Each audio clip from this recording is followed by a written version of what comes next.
My wife said, "I have feelings for you, just not romantic ones." I replied, "I understand. Thanks for being honest." Returned the ring, cut the perks, and split the bills while her birthday got a $25 gift card. I just smiled, because her sister. So there I was, minding my own damn business on a Tuesday evening that started like any other Tuesday evening in suburbia. You know the drill, sitting at my home office desk, drowning in spreadsheets and client reports that were about as exciting as watching paint dry on a rainy day.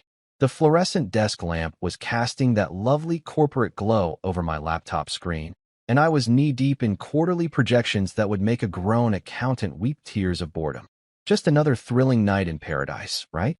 That's when Marissa decided to drop by for what I now fondly refer to as the chat that nuked my life. She walked into my office with this look on her face. You know the one. It's the same expression people wear when they're about to tell you your dog died, or that you've got spinach in your teeth during an important meeting, or that the IRS wants to audit your last 5 years of tax returns. Rehearsed, calculated. The kind of look that screams, "I've been practicing this conversation in the bathroom mirror for weeks."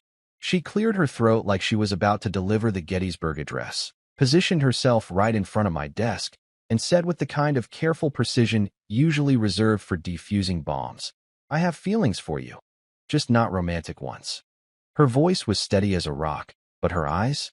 Oh man, her eyes were doing this frantic little dance around my face, searching for some kind of reaction like a bloodhound tracking a scent. Now, let me tell you something about that moment. Time didn't slow down like in the movies. There were no dramatic close-ups or swelling orchestral music. Instead, it was more like someone had just casually mentioned that water is wet or that politicians lie. Just another Tuesday night truth bomb delivered with the emotional weight of ordering a pizza. I looked up from my laptop, where I'd been staring at profit margins that were more depressing than a country song about lost love and dead trucks. I took exactly 2 seconds to process what she'd just said, then responded with the kind of calm that would make a Buddhist monk jealous. "I understand. Thanks for being honest." That's it. No screaming, no begging, no dramatic collapse onto the hardwood floor. Just a simple acknowledgement that my wife of 3 years had essentially just friend-zoned me harder than a freshman getting rejected at prom.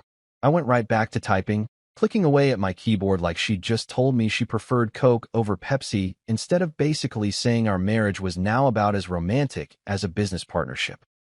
But here's the kicker, and man, is this rich. What Marissa didn't know, what she couldn't possibly have known as she stood there delivering her perfectly rehearsed speech about emotional honesty and authentic feelings, was that sitting in my desk drawer, literally 2 feet away from where she was standing, was a ring box. Not just any ring box, mind you, but the ring box containing a 2-carat diamond upgrade that had cost me more than my first car and probably half my soul. I'd been saving up for 8 months to upgrade her original engagement ring for our anniversary. 8 months of brown bag lunches, skipping guys' nights out, and driving my beat-up Honda instead of getting something newer. I'd researched cuts and clarity grades like I was studying for the damn bar exam. I'd visited 3 different jewelers, compared prices, negotiated like I was buying a house, and finally pulled the trigger on what I thought was going to be the surprise of her lifetime. There I was, sitting inches away from this symbol of my complete and total devotion, listening to my wife explain that she saw me more as a really good buddy than the love of her life. The irony was so thick you could cut it with a butter knife and serve it at a dinner party. Instead of mentioning the ring, instead of pulling it out and watching her face crumble with the realization of what she was throwing away, instead of going nuclear and making this Tuesday night into a full-blown catastrophe that the neighbors would still be talking about next Christmas, I just kept working. I clicked, I typed, I made notes in the margins of reports like my entire world hadn't just shifted on its axis. Marissa stood there for what felt like an eternity, but was probably only 30 seconds, clearly expecting some kind of reaction. Maybe she thought I'd fight for her, beg her to reconsider, promise to be more romantic or attentive or whatever the hell she thought was missing from our relationship. Instead, she got the emotional equivalent of a shrug and a "thanks for letting me know." The confusion on her face was absolutely priceless. It was like she'd prepared for World War III and instead got a polite nod from Switzerland. She lingered for a few more awkward moments, probably waiting for me to break down or ask for details or demand couples therapy, but I just kept working on those mind-numbing client reports like she'd told me she'd changed her mind about Chinese takeout. Eventually, she retreated to the living room, and I could hear her on the phone with her friends later that night. The walls in our house were about as thin as her commitment to our marriage, so I caught every word of her play-by-play recap. She was practically glowing with pride as she told them how brave she'd been, how mature and honest she was for sharing her authentic feelings instead of living a lie. Her friends ate it up like it was the most inspiring thing they'd heard since Oprah's last farewell speech. They praised her courage, her emotional intelligence, her commitment to truth and authenticity in relationships. They called her a role model for modern women who aren't afraid to speak their minds and live their truth, whatever the hell that means. None of them realized, not her best friend Sarah who'd been through 3 divorces, not her sister who changes boyfriends like she changes her Netflix passwords, not her college roommate who treats dating like it's some kind of competitive sport, that in that moment, something fundamental inside me had shifted. Not broken, not shattered, not destroyed. Just shifted, like a tectonic plate moving deep underground, invisible to the surface but changing the entire landscape forever. As I sat there listening to her victory lap phone conversation, still staring at those same damn spreadsheets, I found myself thinking about that ring sitting in my drawer. Tomorrow, I decided, I'd take a little trip to the jeweler.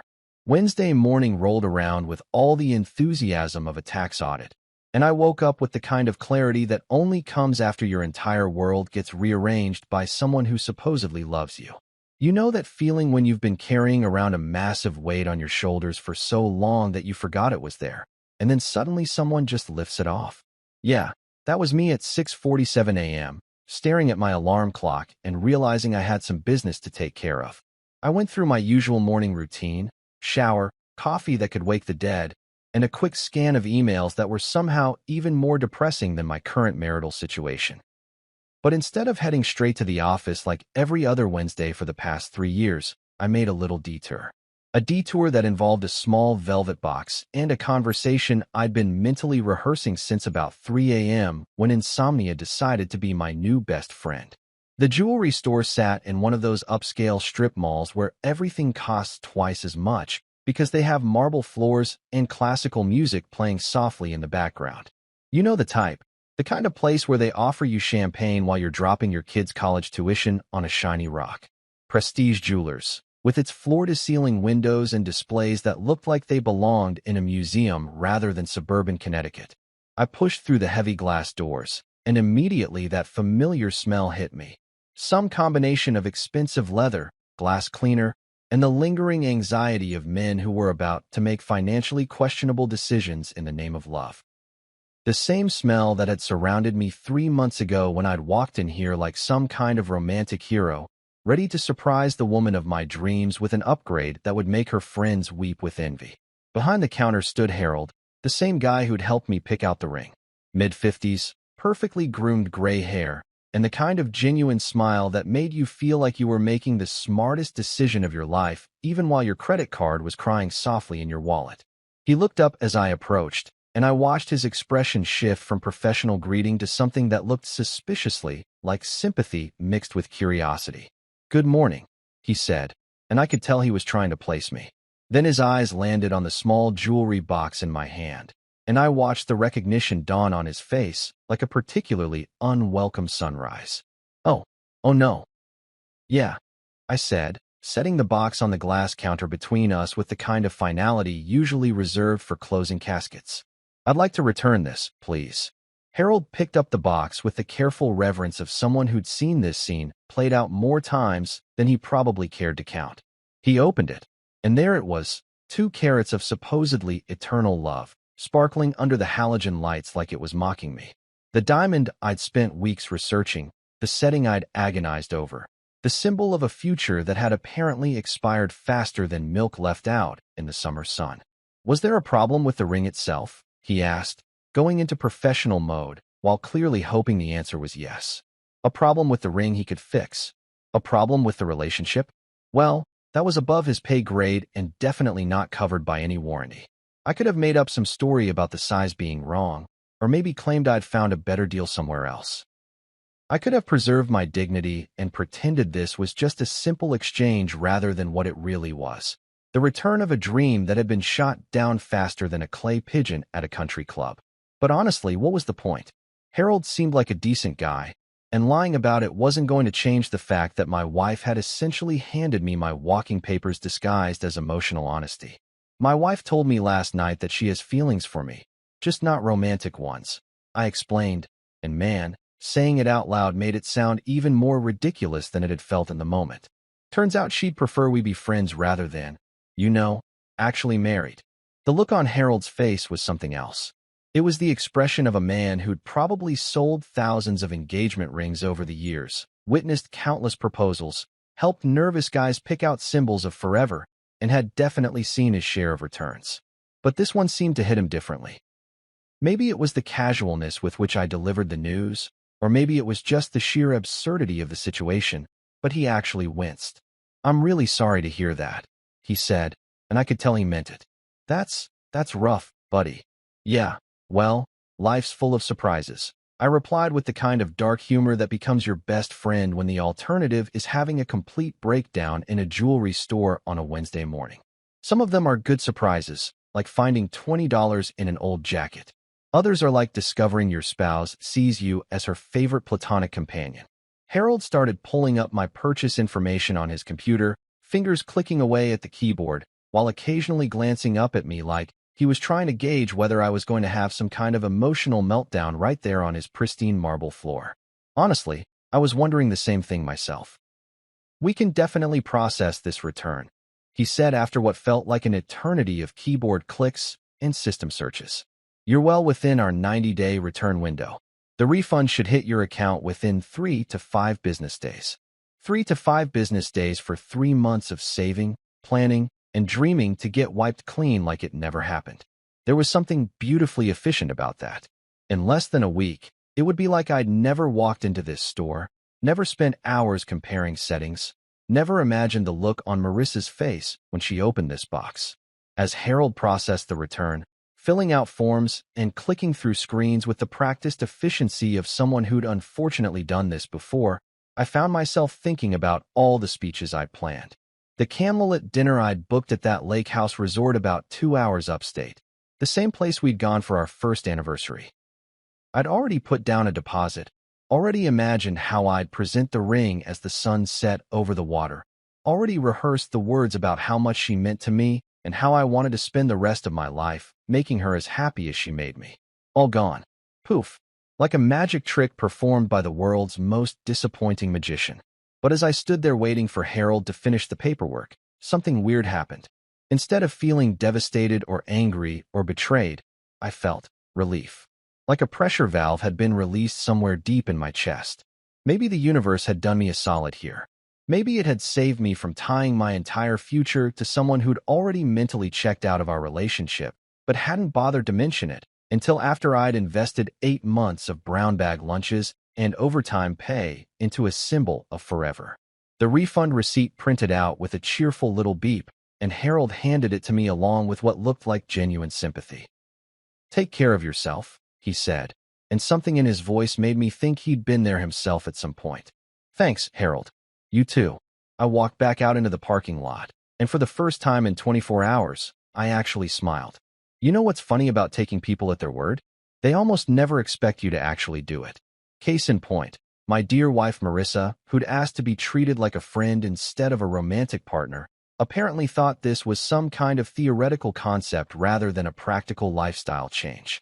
Boy, was she in for a rude awakening. Thursday morning rolled around, and for the first time in 3 years, I didn't drag my ass out of bed at 6:15 a.m. to make Marissa's morning cappuccino. And let me tell you, this wasn't just any cappuccino. This was a carefully crafted work of caffeinated art that involved grinding premium beans I'd special ordered online, steaming almond milk to the perfect temperature, and creating that little foam heart on top that she'd Instagram the hell out of every single morning like she was running some kind of coffee lifestyle blog. Instead, I made myself a regular cup of joe using the ancient Mr. Coffee machine we'd inherited from my college roommate, grabbed a piece of toast, and headed out the door while she was still presumably dreaming about whatever friends dream about. probably splitting restaurant bills and awkward high-fives instead of goodnight kisses. When I got home that evening, Marissa was standing in the kitchen with this confused expression on her face, like she'd discovered that gravity had suddenly started working in reverse. "Where's my cappuccino machine?" she asked, looking around like it might be hiding behind the microwave or something. "Still right there on the counter where it's always been," I replied, loosening my tie and grabbing a beer from the fridge. "Same place it was yesterday when you explained our new friendship arrangement." She stared at me like I'd just told her that water was no longer wet. "But you didn't make me coffee this morning." "Friends don't make each other coffee," I said with the kind of casual tone usually reserved for discussing the weather or commenting on traffic.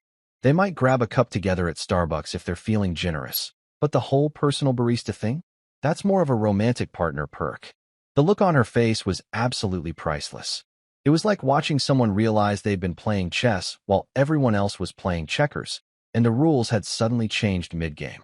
She opened her mouth, closed it, opened it again, and then just stood there doing a fantastic impression of a goldfish who'd suddenly developed existential anxiety. Friday came and went without me stopping by our favorite bakery to pick up those ridiculously overpriced croissants she loved so much. You know the ones, $4 each for what basically amounted to buttery bread shaped like a crescent moon. I'd been making this detour every Friday morning for 2 years, adding an extra 15 minutes to my commute because she'd mentioned once, just once, how much she loved starting her weekend with a fresh almond croissant and a good book. Saturday arrived without the surprise date nights that had become my specialty. No reservations at that trendy Italian place downtown where the waiters knew our names and our usual orders. No tickets to the community theater productions she pretended to enjoy but secretly found as entertaining as watching paint dry in slow motion. No spontaneous drives to that little town about an hour away where they had the antique shops she liked to browse through while I followed behind, carrying her purchases like some kind of retail Sherpa. It was Sunday evening when she finally worked up the courage to address the elephant that had apparently taken up permanent residence in our living room. "Why have you stopped doing things?" she asked, settling onto the couch next to me while I was watching a basketball game that was somehow less dramatic than my current domestic situation. I muted the TV and turned to face her with the kind of patience usually reserved for explaining complicated concepts to small children or congressional representatives. "What things would those be exactly?" "You know," she said, making these vague hand gestures like she was trying to pull the right words out of thin air. "The coffee, the pastries, the date nights. All the nice stuff you used to do." "Ah," I said, nodding with the satisfaction of someone whose point was finally being understood. "All the romantic stuff that romantic partners do for each other." Her face went through about 17 different expressions in the span of 3 seconds. Confusion, realization, annoyance, and what looked suspiciously like the beginning of panic. "But I thought," she started, then stopped, clearly trying to figure out how to navigate this conversational minefield she'd apparently planted herself. "You thought what?" I asked, genuinely curious about where her logic was heading. "That I'd keep doing all the husband things while we maintained a friends with benefits arrangement, except without the benefits?" "It's not like that," she protested, but her voice had that shaky quality that suggested she was starting to realize that maybe, just maybe, her grand plan for emotional honesty hadn't been as well thought out as she'd initially believed. "Really? Because from where I'm sitting, it looks exactly like that." I leaned back into the couch cushions, getting comfortable for what was shaping up to be an interesting conversation. "You want all the perks of having a devoted partner, someone who anticipates your needs, spoils you with little surprises, plans romantic evenings, basically treats you like you're the center of his universe, but without any of the messy emotional attachment that usually comes with that level of commitment." She was doing that thing where she stared at me like she was trying to solve a particularly complex math problem, except the math problem was apparently her own marriage. "Friends don't do those things, Marissa," I continued, enjoying the clarity that came with finally saying what needed to be said. "Friends might remember your birthday, maybe split an appetizer when you grab dinner together, possibly help you move if you provide pizza and beer. But friends don't wake up early every morning to make you artisanal coffee drinks. Friends don't plan surprise romantic getaways to celebrate your promotion at work. Friends don't spend their Saturday afternoons antiquing because it makes you happy, even though they'd rather be home watching sports or doing literally anything else. The silence that followed was so thick you could have cut it into slices and served it at a dinner party. She sat there processing what I'd just said, and I could practically see the wheels turning in her head as she began to understand the practical implications of her emotional honesty. "So what am I supposed to do about coffee in the morning?" she finally asked, and the absurdity of the question was so perfect that I actually laughed out loud. "Same thing friends do," I replied, reaching for the remote to unmute the game. "Make it yourself, grab it on the way to work, or go without." Welcome to the wonderful world of friendship, where everyone's responsible for their own caffeinated beverages. She sat there for another few minutes, watching me watch basketball like she was waiting for me to crack and admit this was all some elaborate joke. But when the fourth quarter ended and I got up to grab another beer without offering to make her anything, I think the reality of our new arrangement finally started to sink in. The best part? She couldn't even complain about it without admitting that maybe, just maybe, she hadn't fully thought through the consequences of friend-zoning her own husband. If Marissa thought the coffee situation was a wake-up call, she was about to discover that I was just getting warmed up. See, when you've been married for 3 years, you develop these little financial arrangements that make perfect sense for romantic partners, but look absolutely insane when applied to just friends. And since we were apparently operating under new management now, it was time for a complete restructuring of our household economics. Monday morning brought with it the kind of clarity that usually comes after a really good night's sleep or a particularly strong cup of coffee. I sat at my kitchen table, our kitchen table, though I was beginning to question the accuracy of that pronoun, with my laptop open and a stack of bills spread out in front of me like some kind of depressing financial tarot reading. Rent, utilities, internet, streaming services, insurance. All the glamorous expenses that make adult life feel like a never-ending subscription service you can't figure out how to cancel. For the past 3 years, I'd been covering about 70% of our shared expenses. Not because Marissa couldn't afford her share. She made decent money as a marketing coordinator for some tech startup that sold solutions to problems nobody knew they had. But because that's what couples do. At least, that's what I thought couples did. Apparently, I'd been operating under some seriously outdated relationship software. I opened up a spreadsheet because nothing says your life is falling apart, quite like organizing your domestic collapse into neat, color-coded columns. Rent, $2,800 a month for our 2-bedroom apartment in a neighborhood that was gentrified enough to have artisanal donut shops, but not quite fancy enough to have a Whole Foods. My contribution, $1,960. Her contribution, $840. Electric bill, $180 average. My share, $126. Hers, $54. The pattern continued down the list like some kind of mathematical monument to my apparently misguided generosity. Internet, streaming services, renter's insurance, even the premium cable package she'd insisted we needed so she could watch those reality shows where people renovate houses while crying about their personal problems. When Marissa got home from work that evening, I was ready with what I like to call the friendship financial reform package.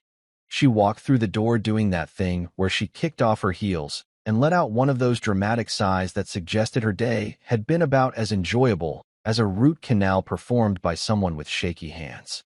"Hey," she said, dropping her purse on the counter with the kind of thud that indicated it was either full of bricks or the emotional weight of our crumbling marriage. "Hey yourself," I replied, gesturing to the chair across from me. "We need to talk about money." Her face immediately went through that now familiar cycle of expressions, confusion, suspicion, and what looked like the beginning stages of mild panic. "What about money?" "Well, since we're friends now instead of romantic partners, I figured we should probably adjust our financial arrangement to reflect our new relationship status." I turned my laptop around so she could see the spreadsheet in all its brutally honest glory. I've been covering 70% of our shared expenses, which made sense when we were married and building a life together. But friends? Friends split things 50-50. She stared at the screen like it was displaying the launch codes for nuclear weapons. "You want me to pay more for rent? I want you to pay half." I corrected with the patience of someone explaining basic math to a particularly slow golden retriever. "You know, like roommates do," which is essentially what we are now. The silence that followed was so heavy it could have been used as a paperweight. She scrolled through the spreadsheet, and I watched her face get progressively paler as the numbers sank in. "This is almost double what I'm paying now," she said, and I could hear that slight tremor in her voice that suggested reality was starting to knock pretty aggressively on her door. "Welcome to equality," I said cheerfully. "Isn't it liberating? No more feeling like you owe me anything, because I'm covering the majority of our living expenses. No more power imbalance based on financial contribution. Just two friends, splitting everything right down the middle like adults." But wait, there was more. Because if you're going to commit to a bit, you might as well commit completely. "I've also canceled your access to my streaming accounts," I continued, pulling out my phone to show her the confirmation emails. "Amazon Prime, Netflix, Spotify Premium, HBO Max, all gone." "Well, not gone. Just gone for you." Her mouth opened and closed like she was doing vocal exercises for a performance she'd never auditioned for. "You cancel my Netflix?" "I canceled our Netflix," I corrected. "My Netflix is fine. But friends don't typically share streaming passwords unless they're college students splitting pizza money. We're adults with adult jobs and adult responsibilities. Time to act like it." That's when she tried the argument that I've been waiting for. "But couples share these things." "Exactly," I said, snapping my fingers like she'd just solved the world's easiest riddle. "Couples share streaming accounts. Couples split bills based on income and circumstance. Couples make financial decisions together. But we're not a couple anymore, remember? We're friends. And friends pay their own way." The realization was hitting her in waves now, like some kind of emotional tsunami that she'd somehow triggered herself. She pulled out her phone, probably to check her Spotify, and I watched her face crumple when she saw this subscribe to premium message. "My playlists," she whispered, and honestly, the devastation in her voice was almost enough to make me feel bad. "Almost. Still there," I assured her. "You'll just have to listen to them with ads now. You know, like most people do." She tried a different approach. "This seems petty." "This seems accurate," I countered. "Petty would be if I was doing this out of spite or to hurt you. I'm doing this because you asked me to treat you like a friend instead of a romantic partner, and this is how friends handle shared expenses. Unless you know of some friendship model where one person covers 70% of the bills while the other person gets to enjoy all the benefits without any of the emotional commitment." She didn't have an answer for that, probably because there isn't a good answer for that unless you're operating under some kind of delusional friendship philosophy that exists only in the minds of people who want to have their cake and eat it too. "When does this start?" she asked, and her voice had that defeated quality that suggested she was beginning to understand that actions have consequences, even when those actions are wrapped in the pretty packaging of emotional honesty. "First of the month," I said, closing the laptop with a satisfying click. "That gives you 2 weeks to adjust your budget and figure out your own streaming situation. I'd recommend the basic Netflix plan. It's only $12 a month, and you can always upgrade later if you decide you need to watch more shows about people crying while renovating houses." She sat there for another minute, staring at the closed laptop like it might suddenly open itself and reveal that this was all some elaborate practical joke. But when it became clear that I was serious about this whole treating friends like friends thing, she got up and walked to her bedroom without saying another word.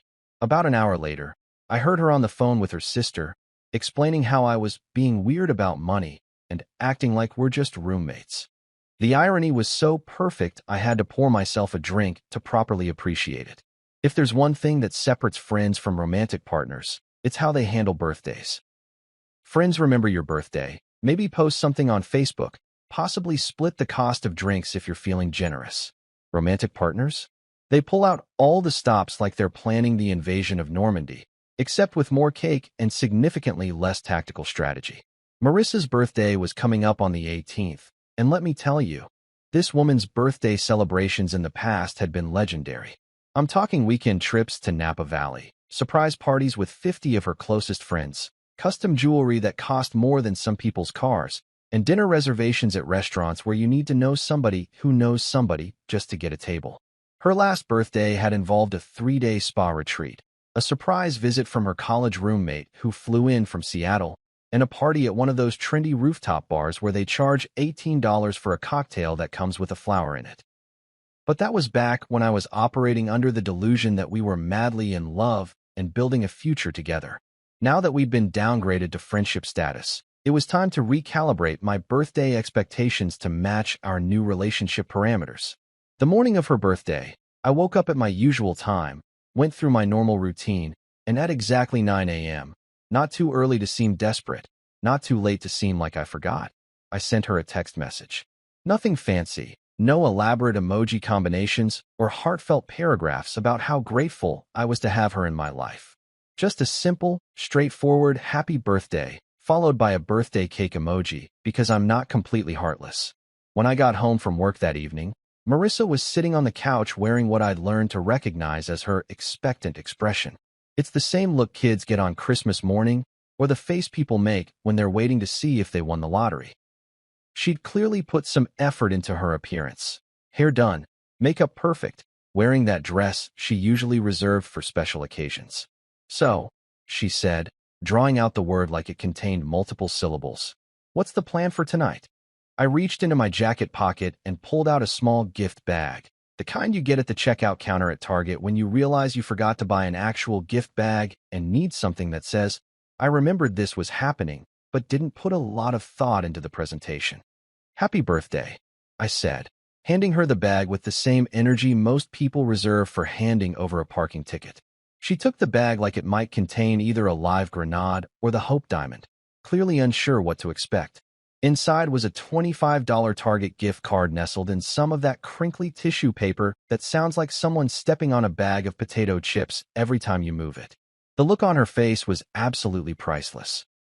It went through about 12 different emotions in the span of 5 seconds. Confusion, disbelief, a flash of anger, more confusion, what looked like the beginning stages of panic, and finally settling on something that resembled the expression people get when they're trying to solve a math problem that doesn't have enough information. This is it?" she asked, holding the gift card like it was a piece of evidence in a crime she couldn't quite figure out. "What do you mean?" I asked with the innocent tone of someone who definitely knew exactly what she meant, but was choosing to play dumb for sport. "I mean, is this all you're doing for my birthday?" "Well, I figured we could grab dinner if you want," I offered helpfully. "There's that new Mexican place downtown that's supposed to be pretty good. We could check it out." Her face brightened slightly, like maybe this was all just some elaborate setup for a bigger surprise. "That sounds nice." "Great. We can split the bill," I added cheerfully, and watched her expression crash back down to earth like a meteor hitting the atmosphere. She stared at me for what felt like several geological epochs, clearly trying to process whether I was serious or if this was some kind of elaborate psychological experiment. "Split the bill." "Of course," I said, settling into my favorite chair like we were discussing the weather rather than the complete dismantling of her birthday expectations. Friends split bills when they go out to eat. That's how friendship works, remember?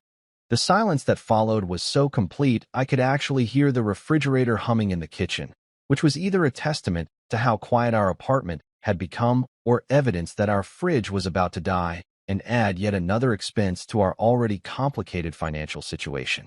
"In the past, she started, then stopped, clearly realizing that bringing up the past was essentially admitting that our current arrangement was a significant downgrade from previous birthday celebrations. "In the past, I was your romantic partner," I finished for her. Romantic partners do big gestures for birthdays. Weekend trips, surprise parties, expensive gifts, fancy dinners where they pick up the entire tab because they're celebrating the most important person in their life. But friends, I shrugged. Friends give modest gifts and split dinner bills. She looked down at the Target gift card again, turning it over in her hands like she was studying an ancient artifact from a civilization she didn't understand. $25? It's a nice round number, I explained helpfully. You can get yourself something practical, maybe some new coffee mugs since you'll be making your own coffee now, or perhaps some of those fancy face masks you like. Very thoughtful, very friendship appropriate. The reality of the situation was starting to sink in, and I could practically see the wheels turning in her head as she began to understand that this wasn't some temporary tantrum or passive-aggressive phase I was going through. This was her new reality, and it came with Target gift cards instead of weekend getaways. "But my birthday," she said. and her voice had that slightly whiny quality that suggested she was beginning to panic about what this meant for all future celebrations. "Will still be your birthday," I assured her. "Just celebrate it at a friend level rather than a romantic partner level. Much more sustainable, really. Friends don't burn themselves out trying to top last year's celebration or go into debt to prove their devotion. Friends give reasonable gifts, send nice texts, and maybe take you out for reasonably priced food. It's actually quite liberating when you think about it." She continued staring at the gift card like it held the secrets of the universe, and I could tell she was starting to realize that her grand plan for emotional honesty was having some pretty significant practical implications she hadn't considered. That evening, instead of heading to some overpriced restaurant where the portions are tiny but the ambience is supposedly worth the premium, she ordered Thai takeout for herself while I went to poker night with the guys. As I left the apartment, she was sitting on the couch, still holding that Target gift card and looking like someone who'd just realized they'd accidentally deleted their entire music library. The best part? She couldn't even complain about it without admitting that maybe, just maybe, being just friends with your husband wasn't quite the upgrade she'd thought it would be. 2 weeks after the Target gift card incident, which had apparently become the new benchmark for disappointing birthday celebrations in our household, fate decided to test our new friendship arrangement in a way that would make even the most dedicated method actor question their commitment to the role. Marissa caught the flu, and not just any flu, but the kind of full body, knock you on your ass, make you question your will to live flu that turns grown adults into whimpering versions of their former selves. It started on a Thursday morning when I heard her stumbling around the bathroom at 5:30 a.m., making the kind of sounds usually associated with either demonic possession or someone trying to cough up a vital organ. By the time I got up for my usual morning routine, she was back in bed, wrapped in blankets like a burrito of misery, with that pale, clammy complexion that screamed contagious disease incoming. "I think I'm dying," she croaked when she saw me getting dressed for work, her voice sounding like she'd been gargling with gravel and disappointment. In the old days. You know, back when we were operating under the romantic partnership model, this would have triggered my full-scale caretaker mode. I would have called in sick to work, made multiple trips to the pharmacy for every conceivable remedy, prepared homemade chicken soup from scratch because the canned stuff wasn't good enough for my suffering beloved, and basically transformed into Florence Nightingale with better hair and a 401k. I would have fluffed her pillows every 20 minutes, brought her iced chips and ginger ale, monitored her temperature like I was conducting some kind of medical research study, and probably would have slept on the couch so she could spread out and recover in peace. Hell, I once drove to 3 different stores at 11 p.m. to find the specific brand of throat lozenges she preferred because apparently generic throat lozenges were the equivalent of medical malpractice. But those days were gone, along with romantic coffee preparation and anniversary ring shopping. Now we were operating under the friendship protocol, and friends have a very different approach to illness management. "That sucks," I said, adjusting my tie in the mirror with the same level of concern I might show for someone mentioning that their favorite TV show got canceled. "You should probably drink lots of fluids and get some rest." She stared at me like I'd just suggested she perform her own surgery with a butter knife. "That's it. That's your advice." "Well, I could recommend calling your doctor if it gets worse," I offered helpfully, checking my watch because I had a 9 a.m. client meeting that wasn't going to reschedule itself for someone else's influenza. But I'm not really qualified to diagnose anything more serious than a common cold, and even that's pushing my medical expertise. The confusion on her face was almost artistic in its completeness. "But I'm sick." "I can see that," I agreed, grabbing my coffee mug and laptop bag. "Which is why you should probably stay home from work today and focus on getting better. Maybe call your mom. She always has good home remedies for this kind of thing." What followed was one of those silences that somehow manages to be both deafening and accusatory at the same time.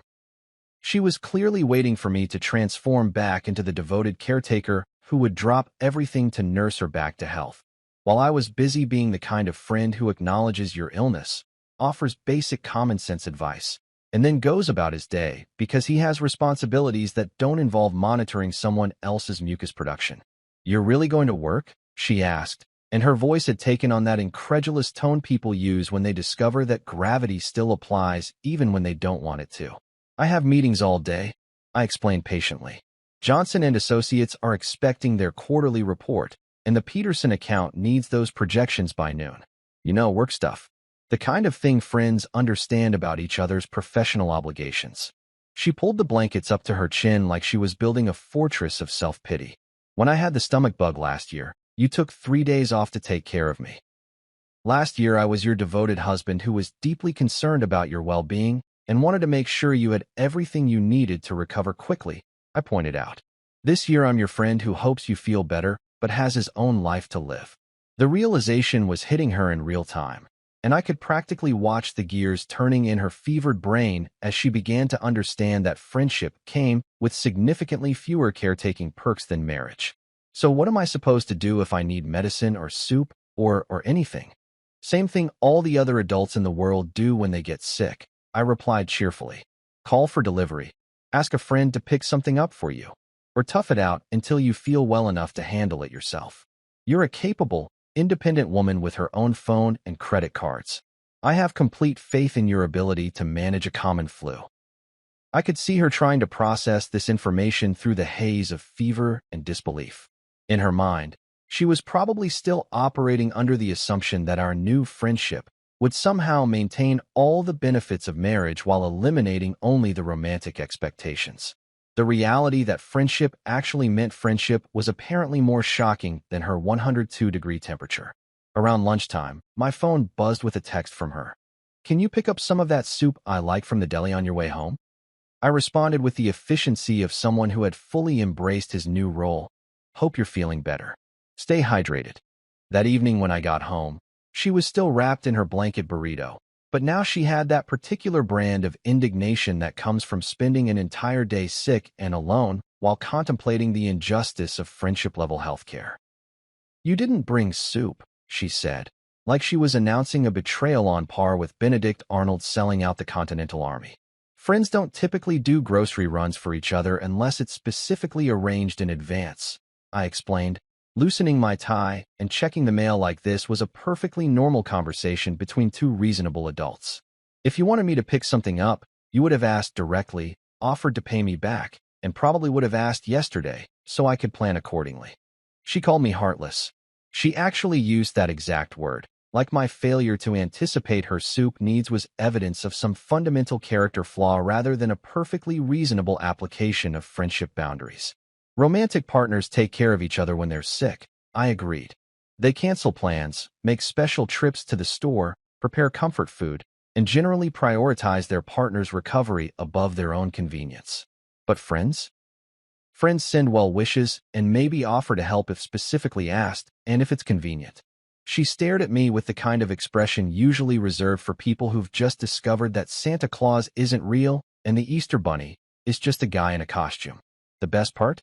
She was starting to realize that her brilliant plan for emotional honesty was turning out to have some pretty significant practical downsides that she apparently hadn't considered when she was busy being brave and authentic. By the second month of our grand friendship experiment, Marissa was starting to show some serious wear and tear around the edges. You know how people talk about the honeymoon phase of relationships? Well, apparently there's also a reality check phase of friendships. And she was discovering that being friends with your husband isn't quite the liberating experience she'd apparently imagined it would be. It started with small things, the kind of complaints that bubble up when someone realizes they've made a deal that sounded great in theory, but turned out to be complete garbage in practice. Like when she discovered that the bathroom was now stocked with generic drugstore shampoo, instead of the fancy organic stuff that cost more per ounce than some people's wine. What happened to my shampoo? She asked one morning, holding up a bottle of Suave like it was evidence of war crimes. Your shampoo is whatever you buy for yourself? I replied, brushing my teeth with the kind of casual indifference that had become my signature move. That expensive stuff you liked was something I picked up because I wanted to spoil my romantic partner. Friends use whatever's available or buy their own premium products. She stared at the generic bottle like it had personally insulted her ancestors. But my hair needs the sulfate-free formula. Then you should probably invest in some sulfate-free shampoo, I suggested helpfully. CVS has a pretty decent selection, and I bet they even have online reviews to help you make an informed decision. The grocery situation was even more entertaining. For 3 years, I'd been the guy who came home with artisanal cheeses, organic vegetables, and the kind of bread that costs $8 a loaf because it was made by monks who only bake during certain phases of the moon. Our pantry had looked like something out of a gourmet magazine, stocked with ingredients that most people couldn't even pronounce. Now we had store-brand everything, and Marissa was discovering that generic mac and cheese doesn't taste quite the same as the fancy stuff that comes in boxes designed by people with art degrees. "Where's the good pasta?" she asked, standing in front of our newly economical pantry like she was trying to solve a particularly depressing puzzle. "If you want good pasta, you should buy good pasta," I replied, not looking up from my laptop where I was reviewing quarterly reports that were somehow more exciting than this conversation. "I shop for basic nutrition now, not gourmet experiences. That's more of a romantic partner thing." But the real cracks started showing when she realized that her support system had some pretty significant gaps that my devoted husband routine had been covering without her even noticing. Those friends who'd praised her emotional honesty and brave authenticity when she first delivered her friendship speech, turns out they were great at offering moral support via text message, but significantly less enthusiastic when it came to actually hanging out on a regular basis. Sarah, her best friend who'd called her a relationship role model, was suddenly always busy when Marissa suggested getting together. Her college roommate had her own life and problems to deal with. Her work friends were perfectly nice during office hours, but weren't exactly lining up to fill the void left by her emotionally detached husband. I watched this realization dawn on her over the course of several weeks, like watching someone slowly figure out that they'd been playing checkers while everyone else was playing chess. She'd call her friends looking for plans, for company, for the kind of constant emotional availability that she'd apparently taken for granted when it was coming from me, and they'd respond with things like, "I'm busy tonight," or "maybe next week," or the always popular, "let me check my calendar and get back to you." Meanwhile, I was living my best life. Poker nights with the guys became a regular thing again. I started going to the gym after work instead of rushing home to provide entertainment and companionship for someone who'd explicitly told me she didn't want romantic attention. I picked up that photography hobby I'd abandoned 3 years ago because spending weekends taking pictures of landscapes was apparently more appealing than antiquing with someone who saw me as her favorite platonic companion. The difference in our social lives became pretty obvious pretty quickly. I had standing plans most evenings, whether it was basketball with college friends, drinks with work colleagues, or just staying home to work on projects that actually interested me. Marissa, on the other hand, was discovering that having a devoted husband who prioritized her company above all else had been masking the fact that her social circle was wider but significantly shallower than she'd realized. "You're never home anymore," she complained one evening when I came back from dinner with my brother, a monthly tradition I'd maintained for years but had often cut short because Marissa preferred I be home for our evening routine. "I'm home plenty," I corrected. "I'm just not home waiting to provide entertainment for you." Big difference. She was doing that thing where she stared at me like I was speaking a foreign language, which was becoming her default expression whenever reality collided with her expectations. "We used to spend our evenings together," she said, and there was something almost plaintive in her voice that suggested she was starting to understand that friendship wasn't the upgrade she'd thought it would be. "We used to spend our evenings together because I thought you enjoyed my company as much as I enjoyed yours," I replied, settling into my chair with a book I'd been trying to finish for months. Turns out I was wrong about that. So now I spend my time with people who actually want to be around me for romantic reasons, or at least enjoy my company without feeling like they need to manage my expectations about our relationship status. The silence that followed was so heavy it could have been used as a paperweight. She sat on the couch, probably realizing that her brilliant plan for emotional honesty had resulted in her spending most evenings alone while her husband, friend, was out living his life like someone who'd been released from an obligation he hadn't realized was an obligation. Her mood started spiraling in a way that was almost fascinating to watch from an anthropological perspective. She became irritable about small things, complained about everything from the temperature in the apartment to the quality of our internet connection, and generally carried herself with the air of someone who'd made a significant miscalculation but wasn't quite ready to admit it yet. The best part was watching her try to figure out how to ask for more attention without admitting that maybe, just maybe, having a romantically devoted partner had been pretty nice and she'd possibly made a huge mistake. She'd start conversations that seemed designed to draw me into longer interactions, suggest activities we could do together, even hint that she missed how things used to be, without actually saying she wanted to go back to being married instead of being friends. But I wasn't biting. I'd learned my lesson about assuming what someone wanted instead of taking them at their word. She'd asked for friendship, and friendship was exactly what she was getting. Nothing more, nothing less, and definitely nothing that resembled the devoted partnership she'd apparently taken for granted for 3 years. 3 months into our friendship arrangement, I made what I consider to be one of the best financial decisions of my adult life. I bought a condo. Not just any condo, mind you, but a gorgeous 2-bedroom place in the suburbs with a view of the lake, a decent-sized kitchen that didn't require you to turn sideways to open the refrigerator, and most importantly, a mortgage that was entirely in my name. I'd been looking at places for about 6 weeks, spending my lunch breaks scrolling through real estate listings like other people scroll through social media. It was surprisingly liberating, shopping for a place that reflected my actual preferences instead of trying to find something that would make both of us happy. Turns out, when you're only trying to please yourself, decision-making becomes a hell of a lot easier. The place I found was perfect, modern, clean, with enough space for a home office and a spare bedroom I could turn into a photography studio. It had hardwood floors throughout, which meant no more arguments about whether we needed area rugs or if they were just dust collectors. It had a balcony overlooking the water, which meant I could drink my morning coffee while watching sunrise instead of listening to someone complain about the quality of their generic shampoo. But the best part? The absolute best part was the master bathroom with double sinks, which meant I'd never again have to navigate around someone else's extensive collection of skincare products that promised to reverse the aging process, but mostly just cluttered up the counter space.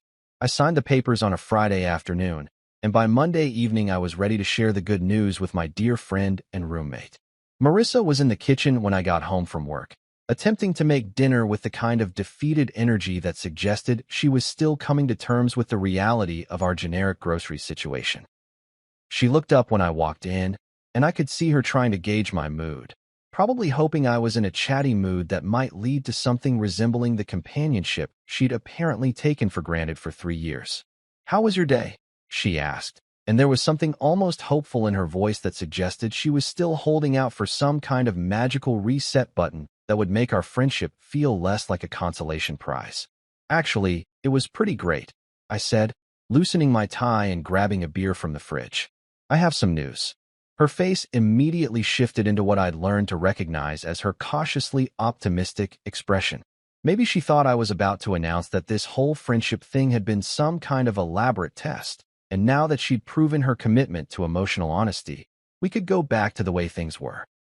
"I bought a place," I announced with the kind of casual enthusiasm most people reserve for mentioning they'd picked up groceries or gotten a haircut. The silence that followed was so complete I could actually hear the clock ticking on the wall, which was either a testament to how quiet our apartment had become or evidence that we needed to invest in some kind of ambient noise machine. Her face went through what I can only describe as a complete emotional factory reset. Confusion, shock, disbelief, and what looked suspiciously like the beginning stages of panic all flashed across her features in the span of about 3 seconds. "You bought a place?" she repeated, like she was trying to translate my words from a foreign language she'd never studied. "A condo, actually. 2 bedrooms, 2 baths, great view of the lake. I'm pretty excited about it." I took a sip of my beer and enjoyed the way her expression was shifting from confusion to something that looked like she'd just realized she'd been playing a game where everyone else knew the rules except her. "You bought a place without me?" The question came out with the kind of incredulous tone people use when they discover that gravity works differently on other planets. "Well, yeah," I said, settling into my chair like we were discussing weekend plans instead of the complete restructuring of our living arrangement. Friends don't make joint financial decisions. That's more of a romantic partner thing, you know? Couples buy houses together, plan their financial futures as a team, make major life decisions that affect both of them. Friends live their own lives and make their own choices. She was staring at me like I'd just explained that water was actually dry and fire was cold. "But what about our lease?" "Our lease expires in 6 weeks," I replied helpfully. Perfect timing, really. You'll have plenty of time to figure out your own housing situation. Maybe find a nice apartment that's closer to work, or get a roommate to help with expenses. Very exciting opportunity for you to create exactly the living situation you want. The reality of what I was saying was sinking in now, and I could practically watch her brain trying to process the practical implications of our friendship arrangement. For 3 months, she'd been dealing with split bills and generic groceries, but apparently it hadn't occurred to her that friendship also meant separate living arrangements. "I can't afford this place by myself," she said, and her voice had that slightly panicked quality that suggested she was starting to do some quick mental math and didn't like the results. "I know," I agreed sympathetically. "That's why couples share housing costs and build their lives together. But friends? Friends have their own places, their own leases, their own financial responsibilities. Much more independent that way." She sat down heavily on the couch, still holding the wooden spoon she'd been using to stir whatever disappointing dinner she'd been attempting to create with our economical ingredients. "I don't understand," she said, and for the first time since this whole friendship experiment had started, she sounded genuinely lost rather than just inconvenienced. "What's not to understand?" I asked, genuinely curious about which part of this straightforward arrangement was confusing her. "You wanted to be friends instead of romantic partners. Friends don't typically cohabitate unless they're in college or dealing with some kind of temporary financial crisis. We're both adults with decent jobs. It makes perfect sense for us to have our own spaces." That's when she finally cracked. Not completely, but enough to let me see that the confident woman who delivered her speech about emotional honesty 3 months ago was starting to realize that maybe, just maybe, she hadn't thought this whole thing through as thoroughly as she'd believed. "I think I made a mistake," she whispered, and there was something almost desperate in her voice that suggested she was finally understanding that actions have consequences, even when those actions are wrapped in the pretty packaging of authentic feelings. "What kind of mistake?" I asked, because I wanted to hear her say it. "I think I want to try again," she said, looking up at me with the kind of hope that people have when they're buying lottery tickets or making birthday wishes. "I think I want us to go back to how things were." And there it was. The moment I'd been waiting for without realizing I'd been waiting for it. The admission that her grand experiment in emotional honesty had been a complete disaster, and she wanted to take it all back. "That's interesting," I said, taking another sip of my beer and considering her request with the kind of thoughtful attention usually reserved for important business decisions. "But here's the thing about love, Marissa. It's not something you take away and then reoffer when it's convenient. You asked for friendship. That's what you have. And friends don't make romantic commitments or change their housing plans just because someone realized they preferred the previous arrangement." 2 weeks before my moving date, because yes, I was absolutely following through on the condo purchase despite Marissa's sudden change of heart about our friendship arrangement, her younger sister Clara showed up to help with packing boxes. Clara was one of those people who said exactly what was on her mind without the usual social filters that keep most conversations from turning into emotional bloodbaths. At family gatherings, she was the one who'd ask why Uncle Bob was drinking so much or point out that Cousin Linda's new boyfriend looked exactly like her ex-husband. Normally, I found Clara's complete lack of social diplomacy refreshing in a world full of people who said, "We should get coffee sometime," when they actually meant, "I hope I never see you again." But that particular Saturday afternoon, her tendency toward brutal honesty was about to drop a bomb that would make everything else look like a minor scheduling conflict. She arrived around noon with empty boxes, packing tape, and that determined expression people get when they're about to tackle a job that's going to suck but needs to get done anyway. Marissa had been moping around the apartment for the past 2 weeks like someone had canceled Christmas, and I think Clara was hoping that helping with the practical aspects of our separation might snap her sister out of whatever funk she'd fallen into. "So this is really happening," Clara said, surveying our living room with the kind of analytical gaze usually reserved for crime scenes or really complicated jigsaw puzzles. "Looks that way," I replied, folding one of my sweaters into a box labeled bedroom stuff in my admittedly terrible handwriting. Friends don't typically share living spaces unless there are extenuating circumstances, and our circumstances are about as ordinary as they get. Clara started wrapping picture frames in newspaper, and I noticed she kept glancing at Marissa, who was sitting on the couch looking like someone had just explained that Santa Claus was actually a corporate marketing scheme designed to sell more toys. "She's been pretty miserable lately," Clara said, lowering her voice like she was sharing state secrets instead of obvious observations about her sister's emotional state. "I imagine change can be difficult," I replied diplomatically, because what was I supposed to say? That I'd noticed my friend/wife had been walking around like someone had stolen her favorite toy and replaced it with a participation trophy? We packed in relative silence for about an hour, with Marissa occasionally offering half-hearted suggestions about which books I should keep and which ones we should donate, apparently still not fully grasping that there was no more we in the decision-making process. That's when Clara pulled me aside into the kitchen, glancing over her shoulder to make sure Marissa was still absorbed in her misery coma on the couch. "I think you should know something," she said, and her voice had that serious tone that immediately made me stop what I was doing and pay attention. "About when Marissa told you she wanted to be friends." "Okay," I said, because when someone prefaces a conversation like that, you pretty much have to hear them out, even if you suspect you're not going to like what comes next. Clara took a deep breath like she was about to jump off a diving board into water that might be deeper than she'd initially calculated. "I think she saw the ring receipt." The words hit me like someone had just explained that everything I thought I knew about physics was completely wrong. "What ring receipt?" "The one from Prestige Jewelers," she said, watching my face carefully like she was trying to gauge whether this information was going to make me angry or just confused.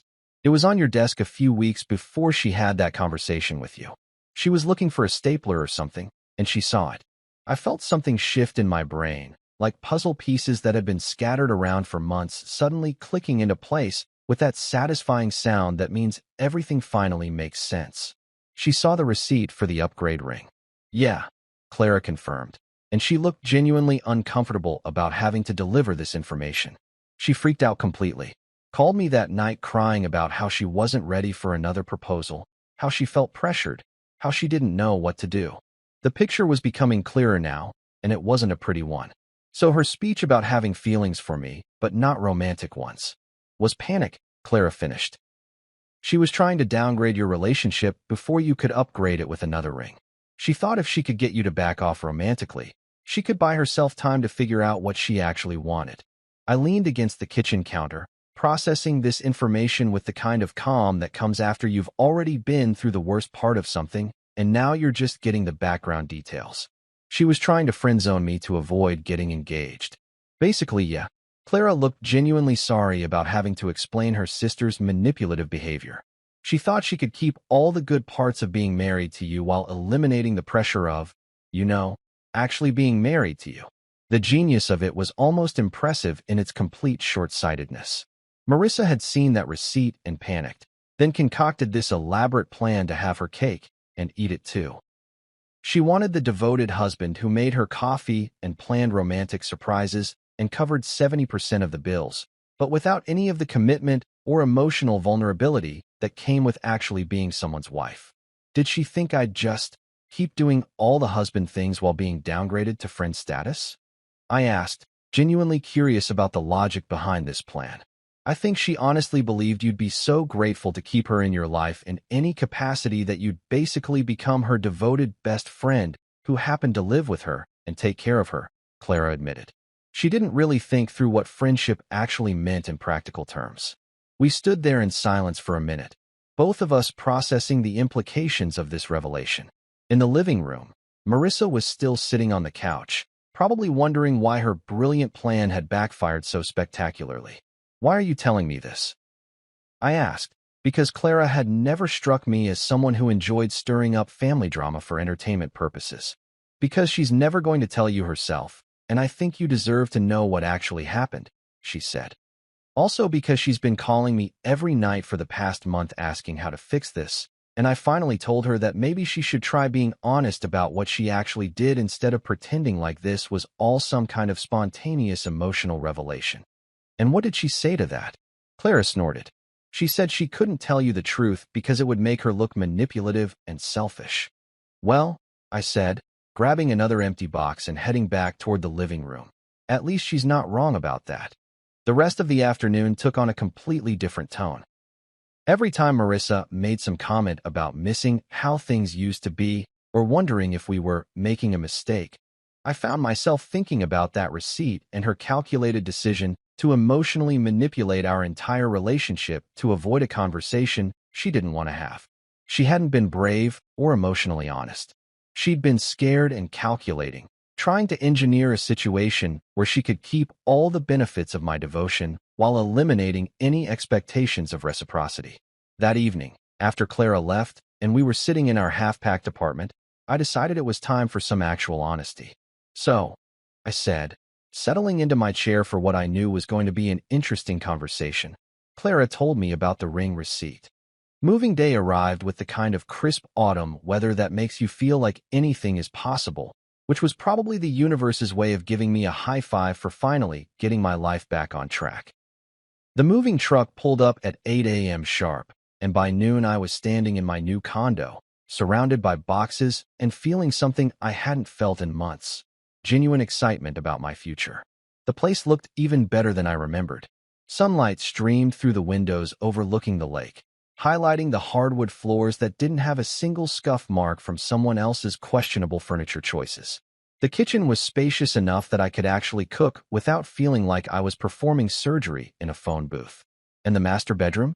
Let's just say it was going to be nice having a space that reflected my actual taste instead of some compromise between what I liked and what someone else thought was more sophisticated. I spent the first week setting up my space exactly how I wanted it. No negotiations, no discussions about whether the couch should face the TV or the window, no debates about whether we needed throw pillows or if they were just expensive dust collectors. It was liberating in a way I hadn't expected. Turns out, when you're only trying to please yourself, decorating becomes a hell of a lot more straightforward. The photography studio I set up in the spare bedroom was probably my favorite accomplishment. I'd been talking about getting back into photography for years, but somehow there had always been other priorities, other people's needs that took precedence over my hobbies. Now I had a space with perfect natural lighting, room for all my equipment, and nobody asking why I needed to spend money on camera gear when I could be buying organic groceries or planning romantic getaways. But the real test of my new life came about 6 weeks after I moved in, when I met Sophie. I was at the farmer's market on a Saturday morning, buying vegetables like a responsible adult who cares about nutrition, when this woman with paint-splattered jeans and an infectious laugh accidentally knocked over a display of apples while gesticulating wildly about something to her friend. Instead of being embarrassed, she started helping the vendor stack them back up while making jokes about her complete lack of spatial awareness. "I'm like a bull in a china shop," she said, balancing the last apple on top of the pile with the concentration of someone defusing a bomb. Except bulls probably have better peripheral vision. I found myself laughing. Actually laughing, not the polite chuckle you give when someone makes a joke that's more awkward than funny. When she looked up and smiled, something clicked that I hadn't felt in years. Not the comfortable familiarity of a long-term relationship, but that electric moment when you meet someone and immediately want to know everything about them. "I'm Sophie," she said, extending a hand that had what looked like blue paint under the fingernails. "I'm the guy who just watched you reorganize the entire Apple display," I replied, shaking her hand and noting that she had the kind of firm handshake that suggested she was probably more competent than her Apple toppling incident might indicate. "Graphic designer," she explained, noticing me looking at the paint. "I was working on a project this morning and apparently forgot to wash my hands before venturing into public. Very professional of me." We ended up getting coffee at a little cafe near the market, and I discovered that Sophie was the kind of person who made everything more interesting just by being herself. She told stories that actually had punchlines, asked questions that showed she was genuinely listening to the answers, and had opinions about things that went beyond complaining about generic shampoo or the lack of artisanal cheese in the refrigerator. When I mentioned that I'd recently moved into a new place, she asked if I was happy with it instead of immediately offering to help me redecorate or suggesting improvements I hadn't asked for. "I love it," I said, and realized I actually meant it. "It's the first space I've had in years that feels completely mine." "That's the best feeling," she agreed. "There's something magical about having a space that reflects who you actually are instead of who you think you should be." We started dating, and for the first time in longer than I cared to remember, I was with someone who seemed genuinely excited to be with me. Not someone who was managing my expectations or trying to figure out how to keep me around without having to reciprocate my feelings. Sophie made it clear from day one that her feelings were definitely romantic, and she wasn't interested in downgrading our relationship to friendship anytime in the foreseeable future. "This feels like a home built by someone who's happy," she said the first time she came over to my place, looking around with the kind of appreciation that suggested she understood the difference between a space and a sanctuary. 3 months after I moved in, I started hearing updates about Marissa through the mutual friend's grapevine. Apparently, she was struggling to afford the rent on our old apartment and had been forced to move back in with her parents, which had to be a special kind of humbling for someone who'd been living the independent adult life for the better part of a decade. The friends who'd originally praised her emotional honesty were suddenly a lot less available now that she actually needed emotional support instead of just validation for her brave authenticity. Turns out, telling someone they're courageous for blowing up their marriage is a lot easier than helping them deal with the practical consequences of that decision. "She keeps asking about you," her friend Sarah mentioned one evening when we ran into each other at the grocery store. "She wants to know if you're seeing anyone, if you're happy, if you ever ask about her." "And what do you tell her?" I asked, genuinely curious about how this information was being filtered back. "That you seem to be doing really well," Sarah replied, and something in her tone suggested she thought this was somehow unfair. "She calls you the one that got away now." The irony was so perfect I had to laugh. The one that got away. Like I'd been some kind of fish she'd thrown back into the water, only to realize later that she'd made a mistake. As if my feelings for her had been some kind of renewable resource that she could tap into whenever it was convenient. But here's the thing, I didn't feel bitter about any of it. Not about the wasted years, not about the returned ring, not about the calculated manipulation disguised as emotional honesty. If anything, I felt grateful. Grateful that she'd shown me who she really was before I'd committed even more deeply to someone who saw love as something to be managed rather than celebrated. Sophie and I were having dinner at my place one evening, sitting on the balcony watching the sunset over the lake, when she asked me about my previous relationship. She taught me the difference between someone who loves you and someone who loves what you do for them, I said, realizing as I said it that this was probably the most accurate summary I could give. "That's a valuable lesson," Sophie replied, reaching across the table to squeeze my hand. "Expensive, but valuable. And when I think back on the whole experience now, the Target gift card, the split bills, the returned ring, the friendship that wasn't really friendship at all, I just smile. Because Clara's honesty had revealed what Marissa never dared to admit, that sometimes the best thing someone can do for you is show you exactly who they are, even when they don't mean to."